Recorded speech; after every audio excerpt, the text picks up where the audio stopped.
నమస్తే NSR news కి స్వాగతం. నేను మీ రజని. ఒకప్పుడు అడుగు వేస్తే భయపెట్టిన మావోయిస్టులు, ఒకప్పుడు గ్రామాల్లో రాత్రిపూట తిరగాలంటే ప్రజల గుండెల్లో దడ పుట్టించిన రెడ్ గెరిల్లాలు ఈ రోజు తెలంగాణ అడవుల్లో వాళ్ళ కదలికలు కరిగిపోతున్నట్లు కనిపిస్తోంది. మావోయిస్టు ఉద్యమం నిజంగా అంతమవుతుందా?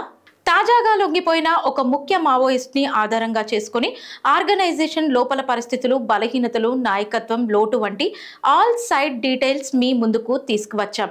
తెలంగాణ మావోయిస్ట్ ప్రభావం 1980లో మొదలై 2000లో తారాస్థాయికి చేరింది.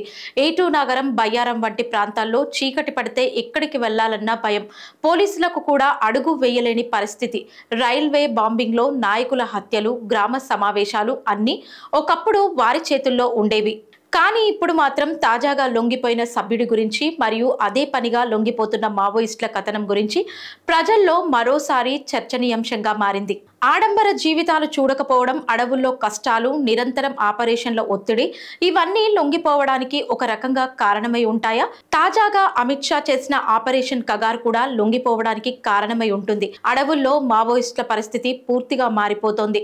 ఆహారం దొరకడం లేదు, ఎందుకంటే ప్రజలు ఒకప్పటిలా సహకరించడం ఆపేశారు. గ్రామాల్లో పోలీస్ ఇంటెలిజెన్స్ వల్ల తెలుస్తుందన్న భయం వల్ల బయటికి రాలేకపోతున్నారు. మందులు అందుబాటులో లేకపోవడం వల్ల పెద్ద ప్రమాదాలు జరిగితే సరైన చికిత్స తీసుకోవడానికి డాక్టర్స్ దగ్గరికి వెళ్లలేని పరిస్థితి, ఆయుధాలు పాతబడ్డం, అన్నిటికీ మించి గెరిల్లా కమాండర్లు, ఏరియా కమిటీల మధ్య ఘర్షణలు, ఛత్తీస్గఢ్ డివిజన్ లో హై సెక్యూరిటీ ఉండడం, ఉద్యమాల వల్ల భవిష్యత్ అనేది లేకపోవడం, పెద్ద ఎత్తున మరణాలు, ఎన్కౌంటర్లు, ఇప్పుడు మావోయిస్టులు చేస్తున్న మోసాలు కూడా బయటపడటం ఇవన్నీ మావోయిస్ట్ అంటే ప్రజల్లో వ్యతిరేకతను చూపాయి. ఇవన్నీ చూస్తుంటే తెలంగాణలో మావోయిస్టులు అంతమయ్యే దశలోకి వచ్చారనుకోవచ్చా? ఇప్పటికీ తెలంగాణలో విజిలెన్స్ తగ్గబోదు, కానీ సరిహద్దుల వద్ద పెట్రోలింగ్, స్పెషల్ ఇంటెలిజెన్స్ నెట్వర్క్లు రన్ అవుతూనే ఉన్నాయి. ఇలాంటి నెట్వర్క్ల వల్ల 2-3 సంవత్సరాల్లో తెలంగాణ అడవుల్లో మావోయిజం పూర్తిగా జీరో అవుతుంది.